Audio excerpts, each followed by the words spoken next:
అన్నదాత అన్నదాత మీ అన్నదాత, చెమటోడ్చి ఆహారాన్నందించే రైతన్నా, అనునిత్యం నీ కండదండగా నిలిచే నేస్తం ఎవరన్నా. అన్నదాత అన్నదాత మీ అన్నదాత.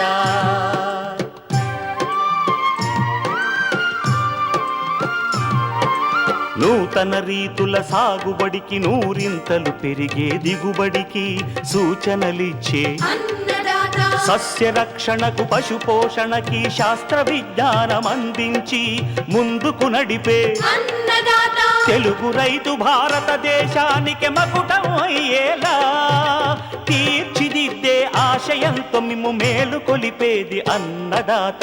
అన్నదాత అన్నదాత మీ అన్నదాత. అన్నదాత అన్నదాత మీ అన్నదాత.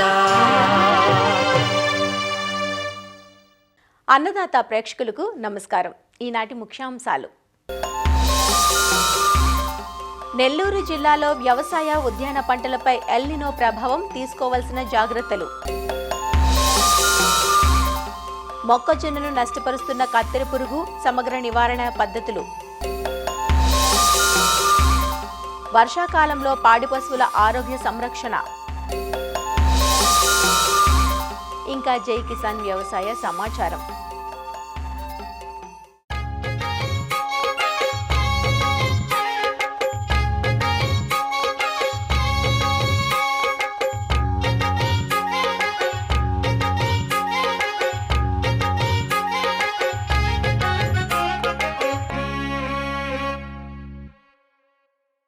కత్తెర పురుగు ఈ మధ్యకాలంలో మొక్కజొన్న రైతులను కలవరపెడుతున్న పురుగిది. లద్దె పురుగు మాదిరిగానే ఉండి మొదట మొక్కజొన్నను ఆశించింది కాబట్టి దీన్ని మక్క లద్దె పురుగుగాను పిలుస్తున్నారు. ఆంగ్లంలో ఫాల్ ఆర్మీ వామ్ అంటారు. రాత్రికి రాత్రే పైరును మోళ్లుగా మారుస్తున్న ఈ పురుగు జొన్నకి కూడా ఆశించే అవకాశం ఉంది. కాబట్టి రైతులు సామూహికంగా కలిసి సమగ్ర చర్యలతో పురుగును మట్టుబెట్టాల్సిన అవసరం ఉంది. కత్తెర పురుగు నివారణకు చేపట్టాల్సిన సమగ్ర విధానాలను తెలియజేస్తున్నారు నాగర్ కర్నూలు జిల్లా పాలెం కృషి విజ్ఞాన కేంద్రం శాస్త్రవేత్త డాక్టర్ ఓ శైల. సాధారణంగా మొక్కజొన్న అనేది మన రాష్ట్రంలో వరి తర్వాత పండించేటువంటి ముఖ్యమైనటువంటి ఆహార పంట. కత్తెర పురుగు అనేటువంటిది ప్రధానమైనటువంటి పురుగుగా మనం తీసుకోవచ్చు. పంట మొదటి దశ నుంచి అన్ని భాగాలను ఆశించి చివరి దశ వరకు కూడా మొత్తం నష్టాన్ని తీసుకొని వస్తుందన్నమాట. ఈ కత్తెర పురుగు యొక్క తల్లి పురుగు సాధారణంగా 1500 నుంచి 2000 వరకు గుడ్లను గుంపులుగా ఆకు అడుగు భాగంలో మరియు సుడిలో పెడుతుందన్నమాట. ఒక్కొక్క గుంపులో 100 నుంచి 200 వరకు మనం గుడ్లను గమనించవచ్చు. ఈ గుడ్లు ఒక 3 నుంచి 5 రోజుల్లో పొదిగి దాని నుంచి చిన్న లార్వాలు బయటకు వస్తాయి. ఆ చిన్న లార్వాలు ఆకుపచ్చ రంగులో ఉండి నల్లటి తలను కలిగి ఉంటాయి. మొదటగా లార్వాలు లేత గోధుమ రంగులో ఉంటాయి. ఆ తర్వాత బాగా ఎదిగినటువంటి లార్వాలు ఒక 25 మిల్లీమీటర్ల పొడవు కలిగి తల యొక్క భాగంలో తలక్రిందులైనటువంటి వయ్యాకరపు మచ్చ ఒకటి తలపైన మనం గమనించవచ్చు. అంతేకాకుండా 8వ కనుపు ఉదర భాగంలో చూసుకున్నట్లయితే 4 నల్లటి మచ్చలు చతురస్రాకారంలో ఉంటాయన్నమాట. కోశస్థ దశను చూసుకున్నట్లయితే ఇది 8 నుంచి 9 రోజులు ఈ దశ ఉంటుంది. ఇది సాధారణంగా భూమి లోపట ఉంటాయన్నమాట ఈ కోశస్థ దశలు. దీని నుంచి బయటికి వచ్చినటువంటి తల్లి రెక్కల పురుగులు సుమారుగా 10 రోజులు ఉంటాయన్నమాట. మొక్కజొన్న పంటను ఆశించి ఇవి గుడ్లను పెడతాయి. పంటను నష్టపరిచేటువంటి విధానాన్ని చూసుకున్నట్లయితే గుడ్ల నుంచి పొదిగినటువంటి ఈ చిన్న లార్వాలు ఏవైతే ఉంటాయో అవి ఆకులపైన పత్రహరితాన్ని గీకి తినడం వల్ల జల్లడాకులుగా మారతాయి. ఆ తర్వాత కొంచెంగా ఎదిగినటువంటి లార్వాలు రంధ్రాలను చేస్తాయి. ఇంకా కొంచెం ఎదిగినటువంటి లార్వాలు ఆకుల కొనలను కత్తిరించి తింటాయి. ఆ తర్వాత సుడిల్ని ఆశిస్తాయి. ఆ తర్వాత కంకుల్ని కూడా. మొక్క యొక్క అన్ని భాగాలను ఈ కత్తెర పురుగు ఆశించి బాగా నష్టాన్ని తీసుకొని వస్తుందన్నమాట.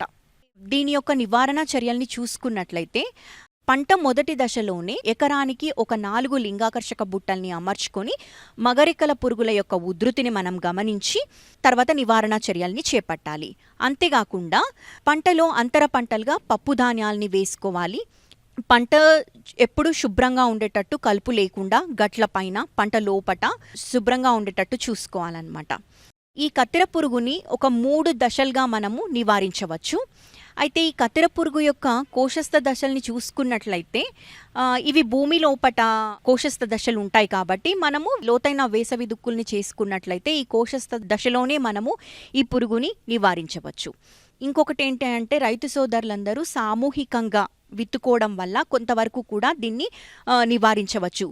ఆలస్యంగా విత్తుకున్నటువంటి మొక్కజొన్నలో కత్తెర పురుగు యొక్క ఉధృతి అనేది చాలా ఎక్కువగా మనం గమనించడం జరుగుతుంది. ఇక ఎకరానికి ఒక 15 పక్షి స్థావరాలను కూడా మనము అమర్చుకొని ఈ లార్వా దశలోనే కొంతవరకు మనము ఈ కత్తెర పురుగును నివారించవచ్చు. మొదటి 30 రోజుల లోపు ఎప్పుడైతే ఈ గుడ్ల సముదాయాన్ని చిన్న లార్వాల్ని గమనించిన వెంటనే అజాడిరాక్టిన్ 1500 ppmని 5 మిల్లీలీటర్లు లీటర్ చొప్పున కలుపుకొని పిచికారీ చేసుకోవాలి. అంతేకాకుండా మెటారైజియం అనాయిసోప్లియే అనేటువంటిది కూడా పౌడర్ ఫామ్లో మనకు అవైలబుల్గా ఉంటుంది మార్కెట్లో. దీన్ని 5 గ్రాములు లీటర్ నీటిలో కలుపుకొని పిచికారీ చేసుకోవాలి. ఆ తర్వాత చిన్న మొదటి దశ లార్వాలకి స్పైనటోరమో 0.5 మిల్లీలీటర్లు నీటికి కలుపుకొని పిచికారీ చేసుకోవాలి.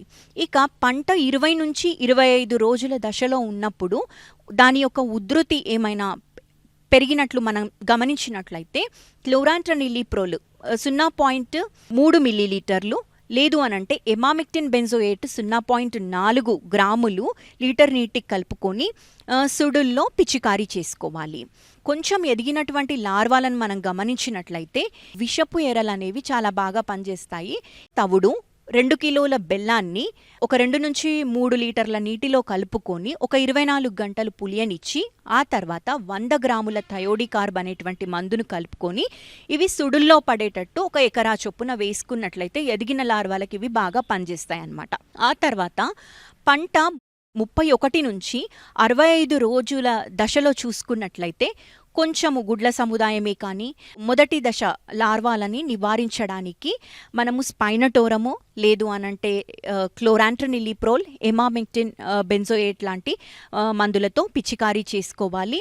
అంతేకాకుండా కొంచెం ఎదిగినటువంటి లార్వాలకి థయోమిథాక్సాము మరియు లాంబ్డాసైహాలోత్రిన్ అనేటువంటి మందును 0.3 మిల్లీలీటర్లు లీటర్ నీటికి కలుపుకొని పిచికారీ చేసుకోవాలి. ఇక అదే విధంగా ఎదిగిన లార్వాలకి విషపు ఎరలు మాత్రమే బాగా పనిచేస్తాయి. ఈ విధంగా 3 సార్లు ఉధృతిని బట్టి జీవ సంబంధమైనటువంటి రసాయనాలతో కానీ లేదు అనంటే మిగతా రసాయనాలతో మార్చి ఉధృతిని బట్టి మనము పిచికారీ చేసుకున్నట్లయితే ఈ కత్తెర పురుగును సమర్థవంతంగా నివారించి రైతు సోదరులు మంచి దిగుబడిని సాధించవచ్చు.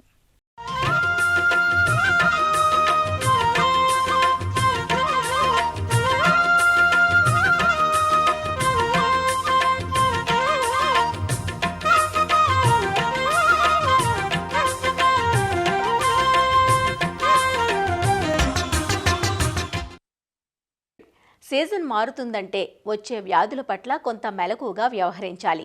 ముఖ్యంగా పాడి పశువులకు వర్షాకాలం గడ్డుకాలం అనే చెప్పాలి. కురిసే వానజల్లులు, వీచే చలిగాలులు పశువుల ఆరోగ్యంపై ప్రభావం చూపుతుంటాయి. కొత్త పచ్చిక, కొత్త నీరు, అపరిశుభ్ర వాతావరణం, ముసిరే ఈగలు, దోమలు రోగాలు ప్రబలేలా చేస్తాయి. ముఖ్యంగా గొంతువాపు, జబ్బవాపు, కుందేటి వెర్రి, పొదుగువాపు, అంతర బాహ్య పరాన్న జీవులు కలిగే వ్యాధులు ఆశించే ఆస్కారం ఎక్కువగా ఉంటుంది. వ్యాధులు తీవ్రమయ్యే కొద్దీ పశువుల్లో పాల సామర్థ్యం తగ్గిపోవడమే కాకుండా పశువుల్లో మరణాలు సంభవించే ప్రమాదం కూడా లేకపోలేదు. వ్యాధి ఆశించాక చికిత్స కోసం వేలు దారిపోసే కన్నా నివారణకు టీకాలు వేయించడం, కొట్టాలు పరిశుభ్రంగా ఉంచటం అన్ని విధాలా మేలు చేస్తుంది. వర్షాకాలంలో పాడి పశువుల్లో వ్యాధులు వ్యాపించకుండా ఎలాంటి జాగ్రత్తలు తీసుకోవాలో సూచనలు అందిస్తున్నారు విశాఖపట్నం జిల్లా పశుసంవర్ధక శాఖ సహాయ సంచాలకులు డాక్టర్ ఎం ప్రసాదరావు. ఈ వర్షాకాలంలో ఈ పాడి పశువుల్ని ప్రతికూల వాతావరణం నుంచి రక్షించడం చాలా అవసరం. ఈ వెచ్చని అదేవిధంగా తేమతో కూడిన ఈ పరిస్థితుల్లో వివిధ బ్యాక్టీరియా అదేవిధంగా ఈ శిలీంధ్రాల పెరుగుదల అనేది ఎక్కువగా ఈ కాలంలో ప్రభావితమవుతుంది. ఈ వర్షాకాలంలో ఈ తడిచిన వరిగడ్డి తినడం వల్ల ఈ పశువులకు ఈ డెగ్నాలా వంటి అనేక ఫంగల్ వ్యాధులకి లోనయ్యే అవకాశం అనేది ఎక్కువగా ఉంటుంది. అదేవిధంగా ఈ పచ్చిక బయళ్ళు మరియు ఈ గడ్డి భూముల్లో ఈ శిలీంధ్రాలు పెరుగుదల అనేది చాలా ఎక్కువగా ఈ కాలంలో ఉంటుంది. బూజు పట్టిన ఈ తడిచిన ఈ మేతను తినడం వల్ల ఈ పశువుల్లో అఫ్లోటాక్సిన్లు అదేవిధంగా మైకోటాక్సిన్స్ ఎక్కువగా ఉత్పత్తి అయ్యి ఈ కాలేయం దెబ్బతినడం అనేది ఎక్కువగా ఈ కాలంలో మనం చూస్తూ ఉంటాం. తొలకరి వర్షాలు పడిన తర్వాత మొలిచిన ఈ పచ్చగడ్డిని మేయటం వల్ల జబ్బవాపు, గొంతువాపు వ్యాధులు ఎక్కువగా సోకే అవకాశం ఉంటుంది. కాబట్టి వర్షాకాలానికి ప్రారంభానికి ముందే పశువులన్నింటికి కూడా జబ్బవాపు, గొంతువాపు వ్యాధి నిరోధక టీకాలని తప్పకుండా ఇప్పించాల్సిన అవసరం ఉంది. ఈ వర్షాకాలంలో ఈ పాడి మేతలను సక్రమంగా నిర్వహించడం వల్ల ఈ పోషకార లోపాన్ని తగ్గించవచ్చు. తేమ మూలంగా బూజు పట్టి అఫ్లోటాక్సిన్ల ప్రభావానికి లోనైన ఈ ముడి పదార్థాలని మేపకూడదు. అదేవిధంగా వర్షాకాలానికి ముందే ఈ ముడి పదార్థాలని కొనుగోలు చేసి జాగ్రత్తగా భద్రపరచాలి. అదేవిధంగా పశుగ్రాసాలను కూడా తగిన విధంగా నిల్వ చేస్తే మంచిది. అదేవిధంగా ఈ వర్షాభావ పరిస్థితులు, వరదల సమయంలో ఖనిజాలు అదేవిధంగా ఈ విటమిన్ లోపాలు రాకుండా ఈ ఫీడ్ బ్లాక్లను కూడా వీళ్ళంత ఎక్కువగా ఏర్పాటు చేసుకోవాలి. ముఖ్యంగా ఈ TMR టోటల్ మిక్స్డ్ రేషన్ని తయారు చేసి నిల్వ చేసుకున్నట్లయితే అది ఎక్కువ కాలం నిల్వ ఉంటుంది. కాబట్టి విపత్కర పరిస్థితుల్లో ఈ పశువులకు మేత కొరత రాకుండా ఈ TMR అనేది చాలా బాగా ఉపయోగపడుతుంది. అదేవిధంగా ఆరోగ్య సంరక్షణ విషయానికి వస్తే ఈ చిత్తడి వల్ల నీరు కలుషితం అవడం, నేల కలుషితం అవడం మూలంగా ఈ వ్యాధి సోకిన పశువుల నుంచి ఇతర పశువులకి ఈ వ్యాధులు అతి త్వరగా వ్యాపించే అవకాశం ఉంటుంది. గొంతువాపు, జబ్బవాపు రాకుండా ఈ టీకాలని ముందుగానే వేయిస్తే మంచిది. అదేవిధంగా ఈ వర్షాకాలంలో ఈ దోమలు, ఈగలు, నల్లులు, పేలు వంటి ఈ బాహ్య పరాణ జీవుల ప్రభావం ఎక్కువగా ఉంటుంది. కాబట్టి ఈ బాహ్య పరాణ జీవుల వల్ల బిబిషిసిస్, ట్రిప్నోజోమియాసిస్, థైలియారసిస్ అదేవిధంగా మైక్రోఫైలియరియా వంటి వ్యాధులు ఎక్కువగా ఈ పశువులకి వచ్చే అవకాశం ఉంటుంది. కాబట్టి షెడ్ల లోపల అదేవిధంగా పరిసర ప్రాంతాల్లో బోటాక్స్ వంటి పిచికారీ చేసినట్లయితే ఈ బాహ్య పరాణ జీవుల్ని నిర్మూలించడానికి అవకాశం ఉంటుంది. తర్వాత ఈ పశువుల శాలలో నీటి లీకేజ్ లేకుండా చూడాలి. లీకేజ్ ఉన్నట్లయితే పరిశుభ్రతపై తీవ్రమైన ప్రభావం అనేది కనిపిస్తుంది. అదేవిధంగా పశువుల షెడ్లో తగినంత డ్రైనేజీ వ్యవస్థ ఉన్నట్లయితే మూత్రము, పేడ కూడా ఎప్పటికప్పుడు తీసి సరిచేయడానికి అవకాశం ఉంటుంది. అమోనియా వంటి రసాయనాలు ఉత్పత్తి కాకుండా కూడా మనం ప్రివెంట్ చేయడానికి అవకాశం ఉంటుంది. అపరిశుభ్రమైన నీటి నిల్వల వల్ల కూడా కాక్సిడియోసిస్, ఈకోలై వంటి వ్యాధులు సంభవించే అవకాశం ఉంది. తర్వాత ఈ దోమల్ని నియంత్రించడానికి ఎప్పుడు కూడా ఈ నీరు నిలబడకుండా ఎప్పటికప్పుడు నీరు బయటికి వెళ్ళిపోయేలాగా ఈ డ్రైనేజ్ వ్యవస్థని రూపొందించాలి. తర్వాత వర్షాకాలంలో ఈ షెడ్లను శుభ్రపరచడం, శానిటైజేషన్ చేయటం, అదేవిధంగా షెడ్లు ఎప్పుడుగా ఎండుగా పరిశుభ్రంగా ఉండేలాగా జాగ్రత్తలు తీసుకోవడం చాలా అవసరం. తర్వాత పశువుల షెడ్డు మరియు ఈ ఆవరణని క్రమం తప్పకుండా 1 లేదా 2% ఫినాయిల్తో కానీ, క్విక్ సున్నము లేదా సోడియం హైపోక్లోరైడ్తో కానీ, సోడియం కార్బోనేట్తో కానీ ఇది క్రిమిసంహారం చేసినట్లయితే ఈ సూక్ష్మజీవుల వల్ల పశువులకి వ్యాధులు వచ్చే అవకాశం తగ్గుతుంది. తర్వాత ఈ వర్షాకాలంలో ఈ వ్యాధులు రాకుండా కూడా కొన్ని సాధారణ జాగ్రత్తలు తీసుకోవాలి. వ్యాధి సోకిన పశువుల్ని గుర్తించి వాటిని వేరు చేసి చికిత్స అందించాలి. అంతరపరాణ జీవులు నియంత్రించడానికి వర్షాకాలం ప్రారంభానికి ముందే ఈ నట్టల నివారణ మందుల్ని ఈ పశువులకి ఇప్పించాలి. ముఖ్యంగా వర్షాకాలంలో వచ్చే అతి పెద్ద సమస్య ఏంటంటే పొదుగు వాపు వ్యాధి. ముఖ్యంగా అధిక పాలు దిగుబడి ఇచ్చే పశువులు పాలు తీసిన వెంటనే కింద పడుకుంటాయి. ఒకవేళ ఈ నేల కానీ అపరిశుభ్రంగా ఉన్నట్లయితే ఈ క్రిములు ఈ పాల రంధ్రాల ద్వారా పొదుగుకు చేరి పొదుగు వాపు వచ్చే అవకాశం ఉంటుంది. కాబట్టి ఎప్పుడు కూడా ఈ పొడిగా ఉండేలా చూడాలి. అదేవిధంగా పాలు తీసిన వెంటనే పశువులు పడుకోవడానికి వీలుగా మంచి నేలలో కట్టినట్లయితే ఈ పొదుగు వాపు రాకుండా చూడడానికి అవకాశం ఉంటుంది. తర్వాత వర్షాలు వచ్చేటప్పుడు ఈ వర్షపు జల్లులు లోపల పడకుండా ముందుగానే పరదాలని సిద్ధం చేసుకొని ఉంచాల్సి ఉంటుంది. కాబట్టి ఈ వర్షాకాలంలో ఈ పాడి పశువులకు వ్యాధులు రాకుండా ముందుగానే టీకాలు ఇప్పించి, దూడలకి ఈ నట్టల నివారణ మందులు ఇప్పించి, అధిక వర్షాలు వచ్చేటప్పుడు ఈ పశుగ్రాస కొరత లేదా ముడి పదార్థాల కొరత రాకుండా ముందుగానే ఇవన్నీ సిద్ధం చేసుకునేవంటి చిన్న చిన్న జాగ్రత్తలు తీసుకున్నట్లయితే ఈ వర్షాకాలంలో పాడి పశువుల నుంచి అధిక పాల ఉత్పత్తిని పొందడానికి అవకాశం ఉంటుంది.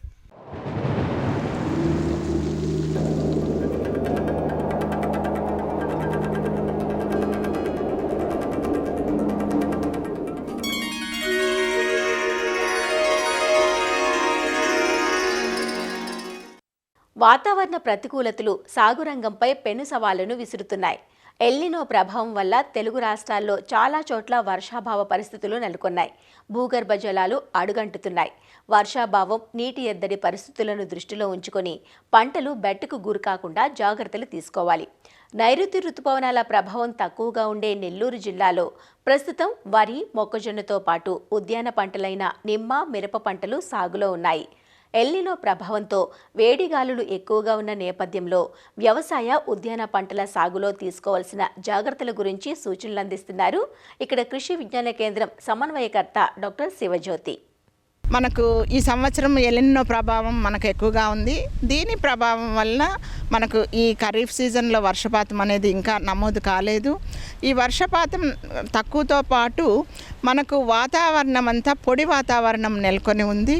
దానితో పాటు వేడిగాలుల తీవ్రత కూడా అధికంగా ఉంది. మన నెల్లూరు జిల్లాలో రైతు సోదరులు 1,00,000 ఎకరాలలో వరి నాట్లు వేయడం జరిగింది. ఇటువంటి పరిస్థితుల్లో ఈ వేడి వాతావరణం వల్ల భూమిలో ఉప్పు అనేది పైకి తేలిపోయేసేసి వరి పొలంలో అంతా కూడా మొక్కలు ఎదుగుదల అనేది తగ్గిపోయింది. కాబట్టి దీని తీవ్రతను తగ్గించుకోవడానికోసంగా నీరును సాయంత్రము తీసివేసేసి మరలా ఉదయాన్నే మళ్ళీ నీరు పెట్టుకుంటా అట్లా 4 కంటిన్యూగా మనము చేసుకోగలిగితే ఏదైతే ఉప్పు మనకు ద్రావణము పొలం పైన పేరుకొనుందో అది అంతా కూడా తగ్గిపోతుంది. దీనివల్ల మొక్కలు ఎదుగుదల అనేది ఇక కనిపిస్తుంది. పొరము ఆరబెట్టకుండా ఉంచుకోవాలి.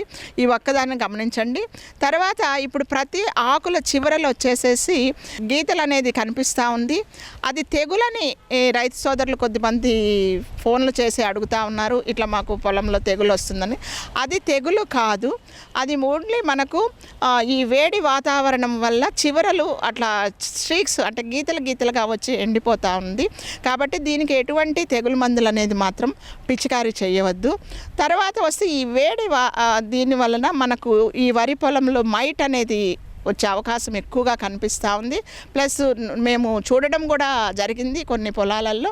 దీని నివారణకు గాను ప్రొఫెనోఫాస్ 2 మిల్లీలీటర్లు 1 లీటర్ నీటికి కలిపి మనం పొలమంతా పిచికారీ చేసుకున్నట్లయితే ఆ నల్లిని మనము నివారించుకోవచ్చు. ఈ మందుతో పాటు ఇతర ఏ మందులు కూడా కలపవద్దని తెలియజేస్తూ ఉన్నాము. తర్వాత మనకు కొద్ది ఏరియాలో జొన్న, మొక్కజొన్న అనేది వేయడం జరిగింది. ఇటువంటి పరిస్థితుల్లో 3 పంతుముదులు పిచికారి కానీ చేసుకున్నట్లయితే కొద్దిగా ఈ ఎండ తీవ్రత నుంచి మనము మొక్కను కాపాడుకోగలం అనేది తెలియజేస్తూ ఉన్నాము. తర్వాత ఒక్కొక్కసారి ఒక్కొక్క ప్రాంతంలో కూడా వర్షం వచ్చే అవకాశం ఉంటుంది. కాబట్టి ఆ వచ్చిన అవకాశాన్ని మనం సద్వినియోగం చేసుకోవాల్సిందిగా రైతు సోదరులకి తెలియజేస్తున్నాం. మిరప కూడా రైతు సోదరులు వేసి ఉన్నారు. ఈ మిరపకు ఈ ఎండ తీవ్రత వల్ల మనకు మైట్స్, రసం పీల్చే పురుగులు వచ్చే అవకాశం ఎక్కువగా ఉంది. కాబట్టి ఈ రసం పీల్చే పురుగులను ప్రస్తుతానికి మనము జిగురు అట్టలను పెట్టుకోవని తెలియజేస్తూ ఉన్నాము. వేపగింజల కషాయాన్ని కూడా ఒకసారి పిచికారీ చేసుకోమని తెలియజేస్తూ, తర్వాత మనకు తీవ్రతని కలిపితే 1 వారం 10 రోజుల తర్వాత అసిటమాప్రైడ్ 1.5 గ్రామ్స్ 1 లీటర్ నీటికి కలిపి అంతా కూడా స్ప్రే చేసుకోవాలని చెప్పి తెలియజేస్తూ ఉన్నాను. మన జిల్లాలో నిమ్మ ఎక్కువగా ఉంది. ఈ నిమ్మలో ఏంటంటే ఇప్పుడు కొన్ని ప్రాంతాలలో ఏంటంటే మనకు పిందె వచ్చి ఉంది. ఇటువంటి అప్పుడు మొక్కను ఎక్కువ బెట్టకు గురి కాకుండా వీలైనంత వరకు నిమ్మ తోటలు వేస్తున్న రైతు సోదరులు నీరు అనేది కొంచెం జాగ్రత్తగా ఇవ్వమని తెలియజేస్తూ ఉన్నాము. ఇంకా కొన్ని ప్రాంతాలలో ఏంటంటే మనము పూత నియంత్రణ పద్ధతులను కొన్ని ప్రాంతాలలో తెలియజేస్తున్నాము. ప్రస్తుత పరిస్థితుల్లో అంటే నీరు అనేది మనకు ముఖ్యంగా ఉంది కాబట్టి డ్రిప్ ద్వారా కానీ అందించుకోగలిగితే ఇంకా కూడా ఎక్కువ మొక్కలకి మనం నీటిని అందించగల వాళ్ళమవుతాము. తర్వాత మొక్కలకు కూడా మనం ఎక్కువ అధిక వేడికి గురి కాకుండా మొక్క నిలదొక్కుంటుంది. మనకు ఆశించిన దిగుబడి అనేది తీసుకోగలుగుతాం.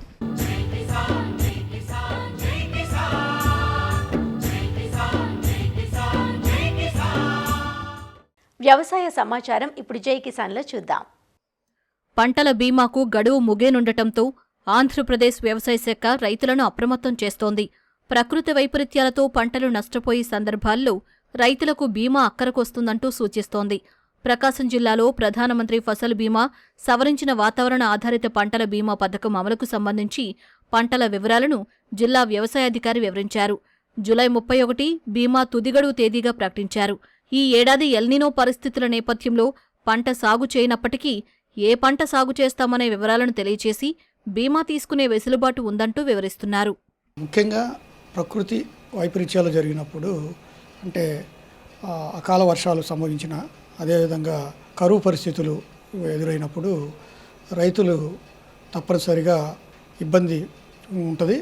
కాబట్టి వాళ్ళు పెట్టుబడి పెట్టిన సాయం ఉండదు. కాబట్టి రైతులు తప్పనిసరిగా వారు పండించిన పంటకి బీమాని చేయించుకున్నట్లయితే రైతులకి ఇది ఎంతో ఉపయోగపడుతుంది. ముఖ్యంగా మనకి 2 రకాల ఇన్సూరెన్సులు అనేవి ఉంటుందండి.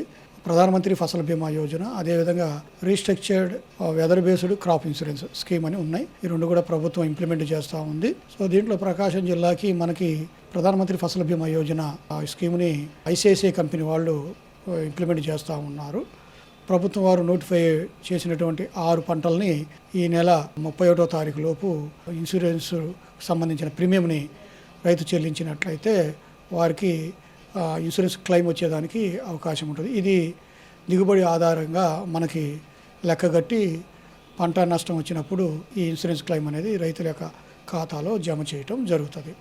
దీంట్లో మనకి వరి, కంది, అదేవిధంగా సజ్జ, ఎర్ర మిరప, తర్వాత మినుములు, నువ్వులు, ఈ 6 రకాలు మనకి నోటిఫై చేశారు. వరికి అయితే వచ్చే నెల 15వ తారీఖు దాకా కూడా మనము ప్రీమియం చెల్లించేదానికి రైతులకు అవకాశం ఉంది.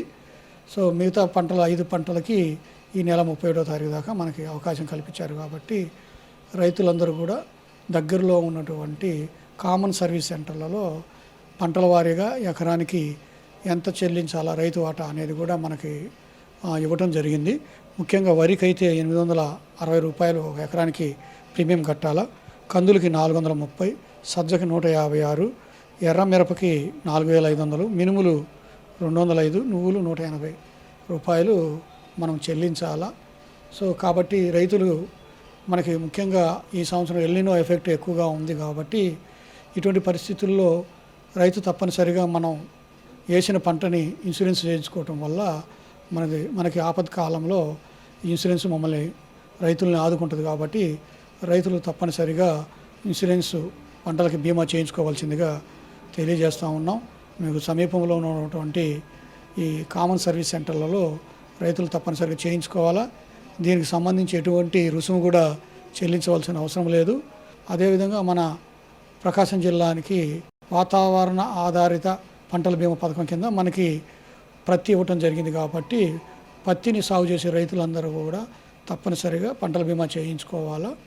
ముఖ్యంగా మనం ఎకరానికి 2100 రూపాయలు కానీ మనం ప్రీమియం కట్టినట్లయితే ఇన్సూర్డ్ అమౌంట్ 42,000 రూపాయలు మనకు వచ్చే అవకాశం ఉంది. కాబట్టి రైతులు త్వరపడాలండి, వితిన్ టైంలోపే కట్టుకోవాలా. కాకపోతే పంట వేయకపోయినప్పటికీ యాక్చువల్గా ఏంటంటే ఇంతకుముందు పంట వేసిన వాళ్ళకి మాత్రమే మనం ఇన్సూరెన్స్ ప్రీమియం కట్టించుకునే వాళ్ళం. ఇప్పుడు ఏం చేశారంటే ఎల్నినో ఎఫెక్ట్ ఉంది కాబట్టి రైతులకు ప్రభుత్వం ఒక అవకాశం ఇచ్చింది, సదుపాయం కల్పించింది. ఏంటంటే పంట మేము వేస్తాము అని చెప్పేసి దానికి సంబంధించిన ఫారం ఉంది, అది సెల్ఫ్ డిక్లరేషన్ అంటారు. కాబట్టి దాన్ని ఇచ్చి మనం ఆ కామన్ సర్వీస్ సెంటర్లో మన ప్రీమియం డబ్బులు కానీ కట్టినట్లయితే తర్వాత మీరు పంట సాగు చేసిన తర్వాత ఎట్లాగూ డిపార్ట్మెంట్ వాళ్ళు ఈ క్రాప్ బుకింగ్ చేస్తారు. కాబట్టి ఆ ఈ క్రాప్తో ఇప్పుడు మీరు డబ్బులు కట్టినటువంటి సెల్ఫ్ డిక్లరేషన్ దానికి వాలిడేషన్ చేస్తారు. సో మనం ఏ పంటకైతే మనం ఇన్సూరెన్స్కు మనం బీమా కట్టామో అదే పంటని మనం సాగు చేసి ఉండాలి. అటువంటి రైతులకు మాత్రమే బీమా పరిహారం పొందే అవకాశం ఉంటుంది. మరిన్ని విభిన్న అంశాలతో రేపటి అన్నదాతలో మళ్ళీ కలుసుకుందాం. నమస్కారం. అన్నదాతలు తమ సందేహాలు, సమస్యలను 18004254085 టోల్ ఫ్రీ నంబర్లో ఉదయం 10 నుంచి 11 గంటల మధ్య పని దినాలలో సంప్రదించగలరు. ఈ కార్యక్రమాన్ని యూట్యూబ్లో www.youtube.com/అన్నదాత ఈటీవీ లింక్ ద్వారా వీక్షించవచ్చు.